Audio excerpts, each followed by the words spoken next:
Hello, students. So last time we discussed noticing details to infer a character's background, um, like where they're from. Today, we're going to talk about how we can notice details to infer how a character is feeling. So in real life, we usually don't wait for our friends or family to tell us how they're feeling. We usually can infer from noticing clues like how are they behaving or what are they saying. And so like if we have a friend and they're being really quiet and withdrawn all day and they don't seem very interested in the things that they're normally interested in, we're probably going to check in on them and ask them on like, are they okay? Because we might think like, oh, they're not feeling good for some reason. Maybe they're sad about something, maybe something happened to them.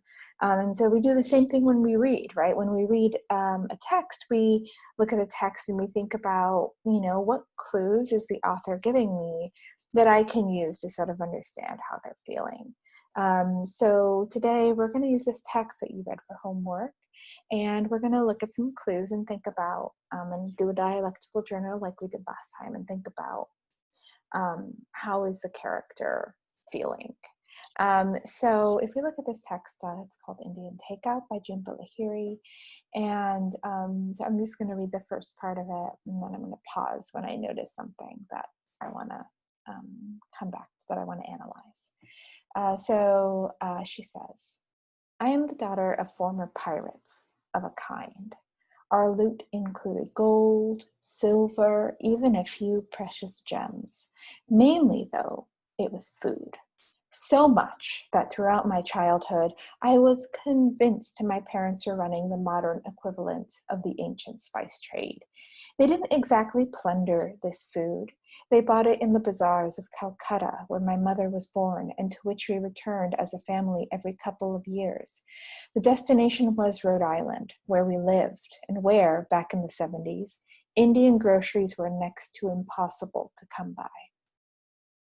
Our treasure chest, something we called the food suitcase, was an elegant relic from the 50s with white stitching and brass latches that fastened shut with satisfying clicks. So I'm going to pause because I feel like this is a really great example of a detail that sort of lets us know how they feel. And so I have my notes. I'm doing it digitally this time, so we have a different way of looking at it. I'll probably go back and forth between the two.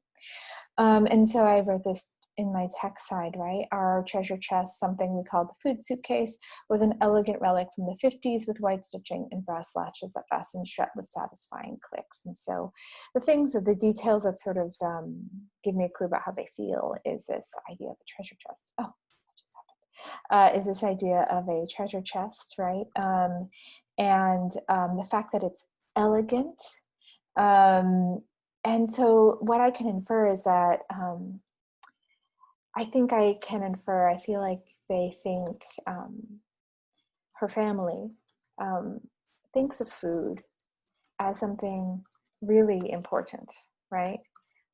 It's so important that it goes in a treasure chest. I mean, not a literal one.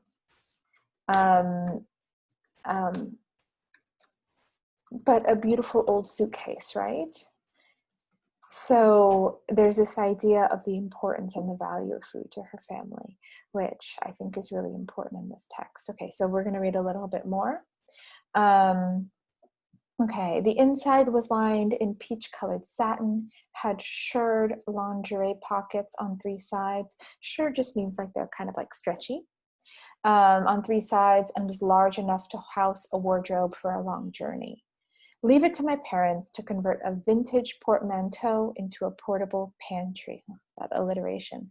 They bought it one Saturday morning at a yard sale in the neighborhood, and I think it's safe to say that it had never been to India before.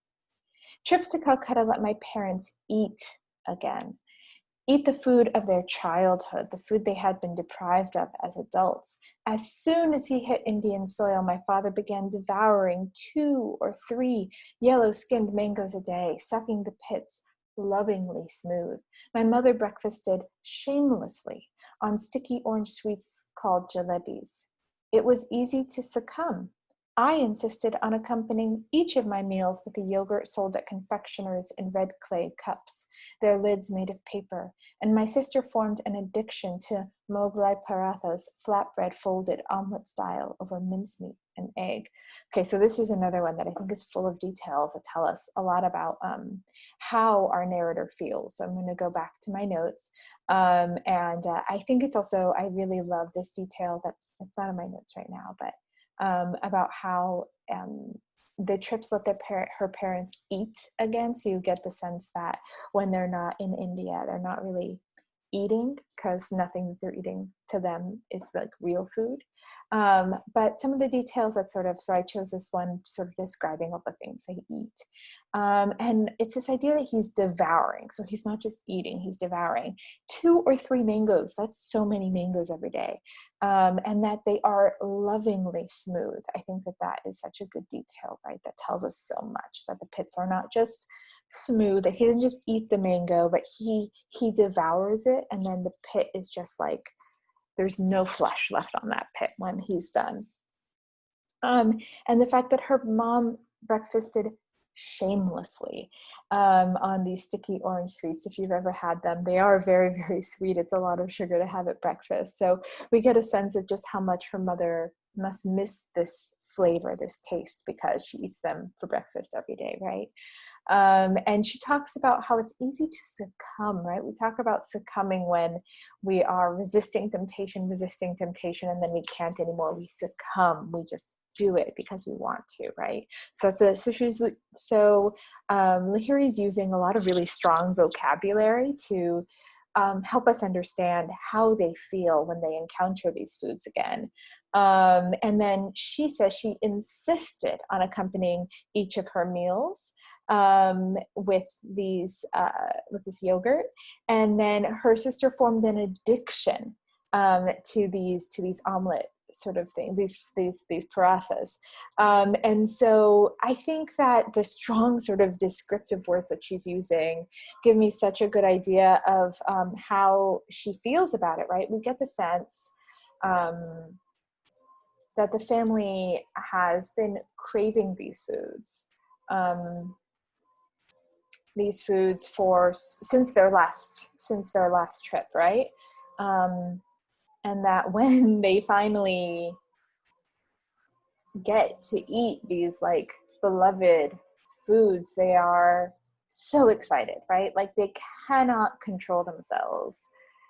And it really tells us, right? It reinforces this point. It reinforces, oops, I missed an S. It reinforces this idea that food is so important to her and her family, right? That it's something that's so central to who they are and how they feel, and that they feel happy when they have the foods they love. So I'm going to give you guys a new text to read. It's one of my favorite texts to read for personal narrative. And I'm going to ask you to do the same thing like we did last time. So you're going to choose 3 quotes, and you're going to make a dialectical journal. As always, you can do it on a notebook. You can do it in a notebook and send me a picture. That's totally fine. Or if you want to, you can do it on a Google Doc like this and share that with me.